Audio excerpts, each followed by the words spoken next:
Order! Order! You are an incorrigible delinquent at times. Behave yourself, man!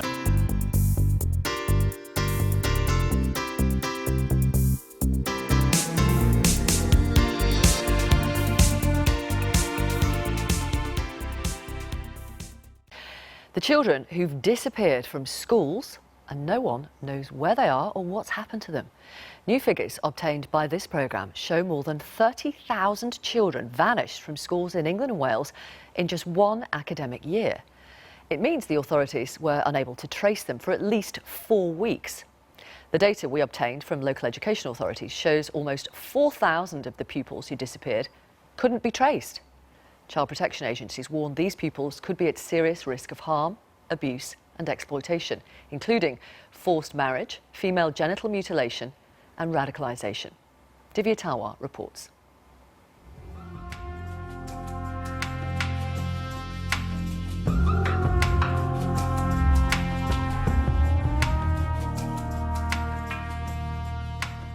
My parents took me out of school and I was effectively a prisoner in my own home.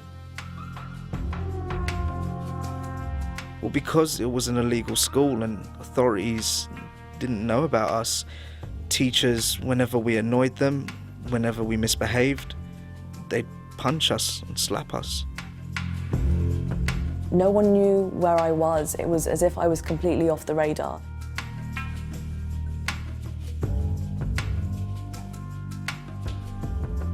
There are a number of risks. They might be involved in forced marriages. We know that children who have been sexually exploited have disappeared from school rolls.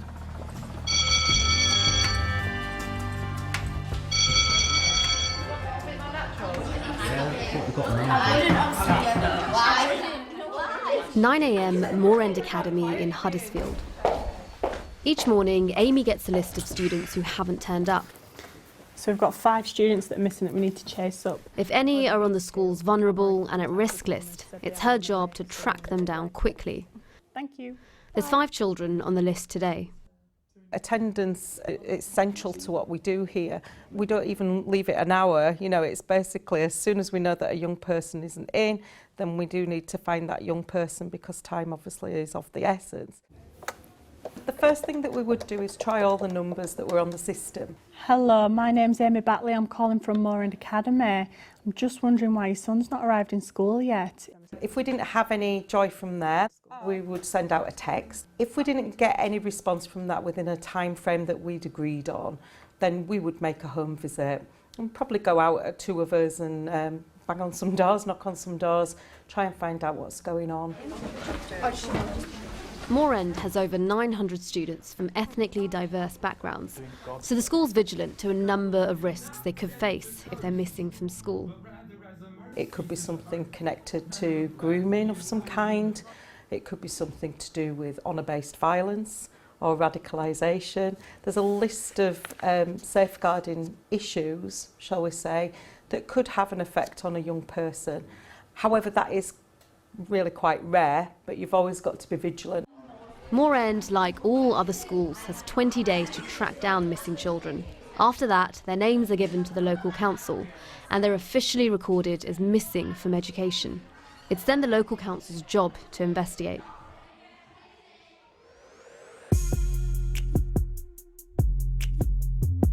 When children disappear from schools, there could be a harmless explanation. The parents may have moved house and just haven't told anyone. But charities and Ofsted, the body which inspects schools, have warned others disappear for more sinister reasons. They could be at risk of abuse and exploitation, including forced marriage, FGM or radicalisation.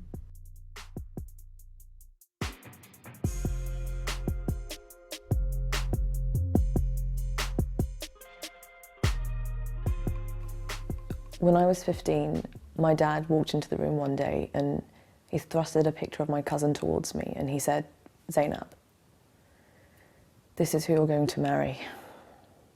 I didn't know what to say, I didn't know what to do, I was scared.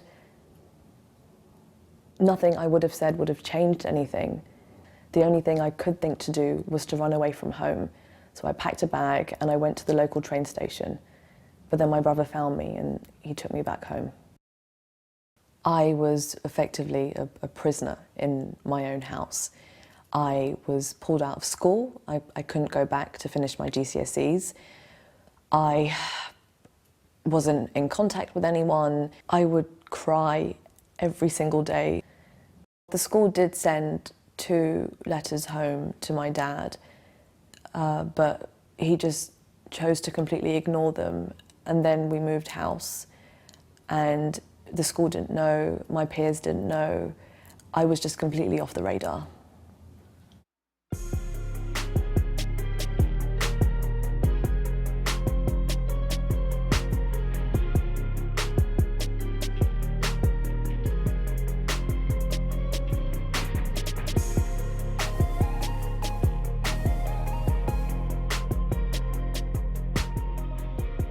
We've learnt Zainab was just one of the tens of thousands of children who went missing from schools in 1 year.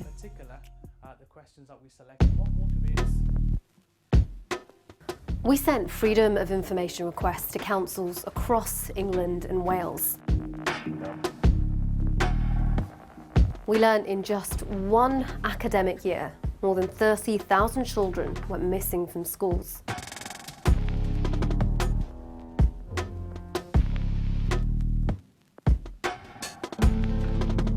Almost 4,000 children just disappeared. The authorities couldn't find them. Charities and teachers we've spoken to say these figures only tell part of the picture.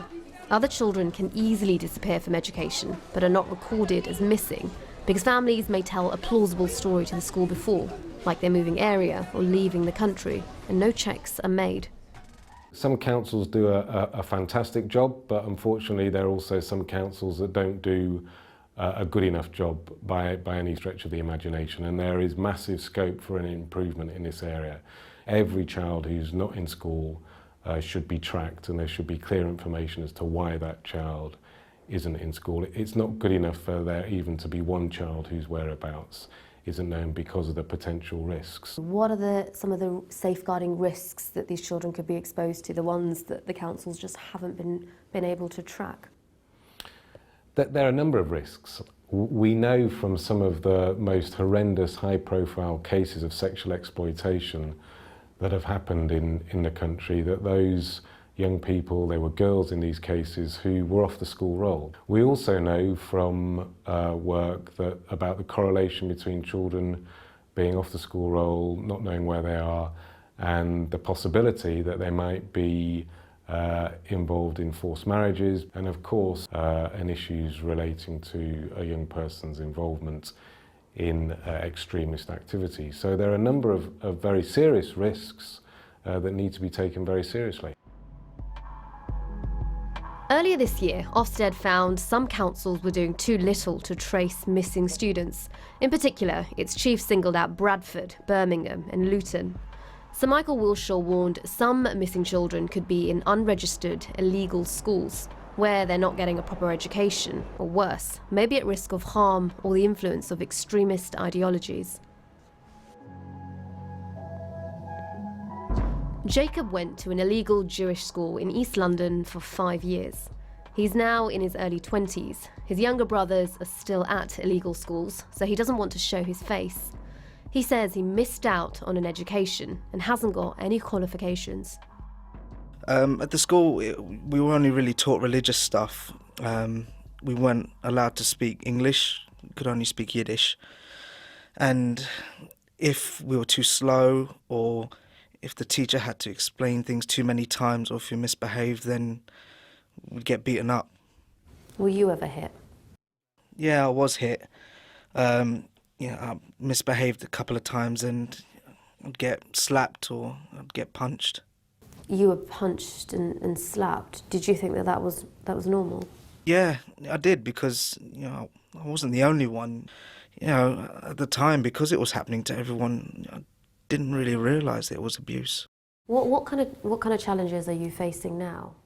I face challenges every day. My English used to be that of a 3-year-old.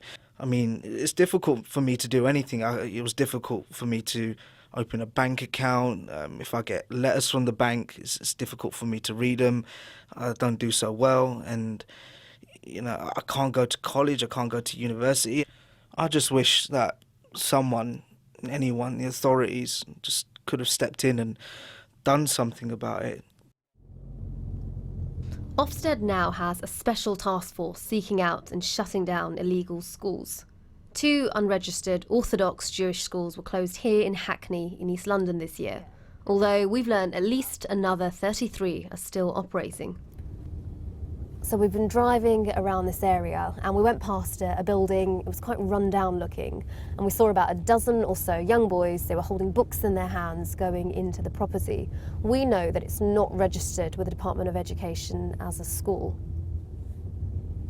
Figures we obtained show Hackney Council has been unable to trace more than 200 school children who went missing last year. It's not known if any may have been taken out of mainstream schools to attend illegal schools in this area. We asked Hackney Council, along with Bradford and several other authorities with hundreds of untraced children, for an interview. They said no. All sent similar statements saying they have dedicated teams working on this issue and that they do everything they can to track down missing school children. Since September, the Department for Education has introduced new guidance for schools and local authorities to follow in an attempt to clamp down on children missing from education. Yeah, I'm just wondering, your daughter's not arrived in school yet today, so I'm just wondering if you could let me know why. She's still ill. Right, okay. How long is she going to be off for? At Moor End, Amy has tracked the 5 students. 2 of them were late, the others off sick.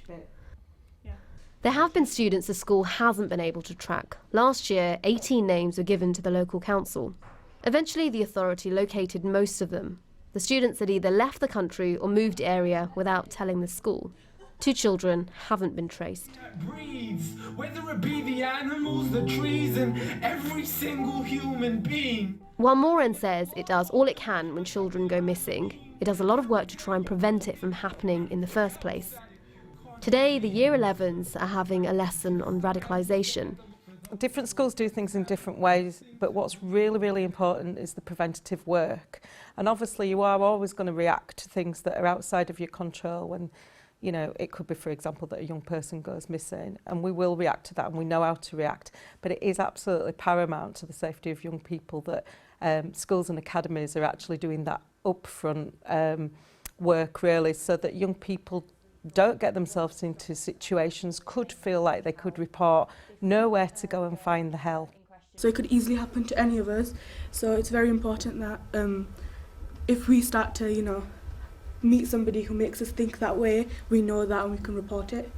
They have similar lessons on other risks the young people here may face: honour-based violence, FGM, sexual exploitation. It's just like the lesson that we've done today. It's like if that helps one person, or that person then goes on and helps another young person, that's how things really do get stopped. Divya Tawar with that report. Listen to this message. It's an email from Kay. I worked as a community nurse and many children disappeared from school. One was sent to a prison in India, cure his naughty behaviour. Others were sent child brides. Once they were out of the country, there was very, very little that could be done. Colleagues and I thought that the children going out of the country needed to be tracked better. So yeah, more on that later on in the programme. Next, this programme has discovered that 4,000 children who disappeared from schools in England and Wales last year couldn't be traced by local authorities. Child protection agencies warn these pupils could be at serious risk of harm, abuse and exploitation, including forced marriage, female genital mutilation and radicalisation.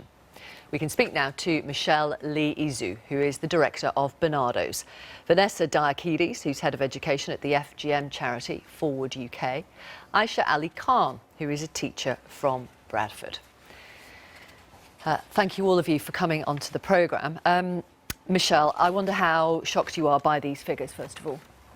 Yes, very shocked. I think they're really, we know that there's a lot of children. In Bernardo's we're working with a lot of missing children, but 4,000 was even a surprise to us as a charity.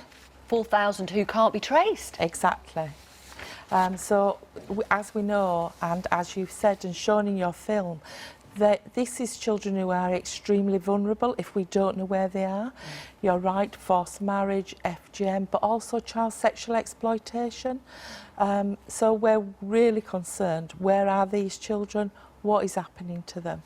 And who is making sure they're protected? Aisha, as a teacher in Bradford, I mean, are you aware of children going missing from your own school? What more can schools do? Absolutely. Over the years, I've been teaching for 12 years now, and over the years I have come across a number of children who've gone missing. They've been taken abroad, they've been kept at home, there's been a number of reasons why they're not in school. But this amount of children, and in 2015, I'm just staggered. And what's more shocking is that the authorities had no idea themselves. There's no way that they communicate with one another, they don't pass on information to one another, and it's actually staggering, and I'm shocked myself. Vanessa, tell us what your charity does to try to stop pupils going missing from school. So Forward works on the issue of FGM. It's one of our specialisms as well, for forced marriage and child marriage. And we've been working in schools for many, many years on these issues, supporting school staff to implement a holistic approach. Does that mean that the work is failing? Because look at the numbers. I wouldn't necessarily say it's failing. What I would say is that there's always more work that can be done, and increasingly schools are being recognised as playing a central role in responding to the risk of FGM and forced marriage. So what we're really looking at, I think, is switching the focus, because when children have gone missing and when there's the concerns around FGM and forced marriage, that's really a crisis stage, and then it's very, very difficult to respond. Too late. Yes, exactly. So what we're looking at is supporting schools to put into place preventative initiatives, working long term with them, so we can do a much earlier intervention and stop children going missing in the first place. Aisha, if a child was missing from your class, at what point would you raise the alarm?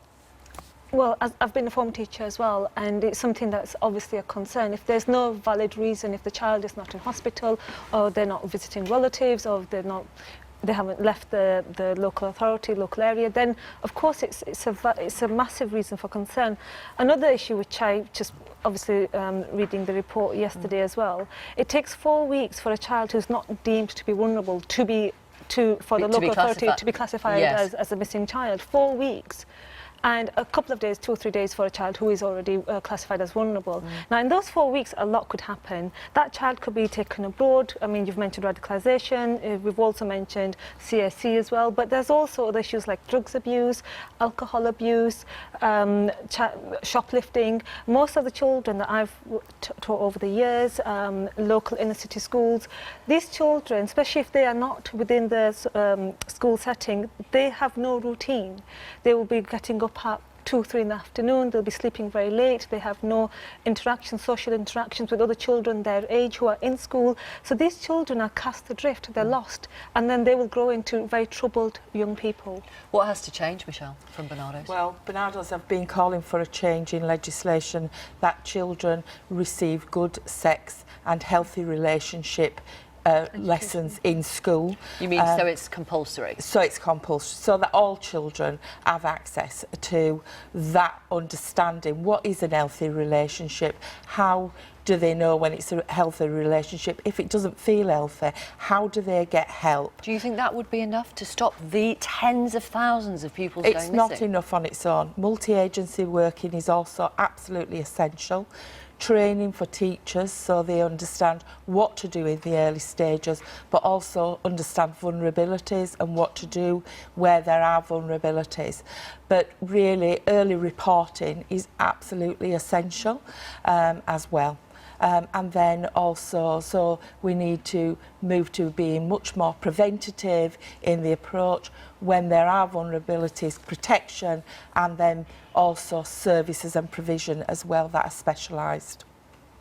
Thank you all very much. Thanks for coming on the programme. Thank you. Thank you. I've been getting away with it all